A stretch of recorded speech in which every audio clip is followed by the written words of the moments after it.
கடலூர் மாவட்டம் பண்ருட்டி தொகுதியில் 2016ஆம் ஆண்டு தேர்தலில் போட்டியிட்டு வெற்றி பெற்ற அதிமுக பெண் எம்எல்ஏவான சத்யா பன்னீர்செல்வம் இவர் 2011 முதல் 16ஆம் அதிமுக ஆட்சி காலத்தில் நகராட்சி தலைவராக சத்யாவின் கணவர் பன்னீர்செல்வம் இருந்தபோது பண்ருட்டி பேருந்து நிலையத்தில் இருசக்கர வாகனம் நிறுத்தமிடத்தில் டெண்டர் விடும் பணி நடைபெற்றது.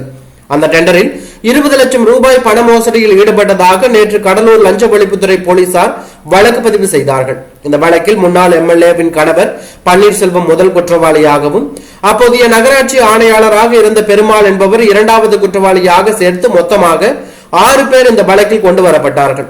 இந்த நிலையில் இன்று காலை பண்ருட்டி முன்னாள் எம்எல்ஏ சத்யா பன்னீர்செல்வம் வீடு மற்றும் அவருக்கு சொந்தமான உறவினர்களின் வீடு உள்ளிட்ட 5 இடங்களில் லஞ்ச ஒழிப்புத்துறையினர் சோதனையில் ஈடுபட்டார்கள். மேலும் அப்போதைய நகராட்சி ஆணையாளராக இருந்த பெருமாள் வீடு சென்னையில் இருப்பதால் அவர்களது வீட்டிலும் இந்த சோதனையானது நடைபெற்று வருகிறது.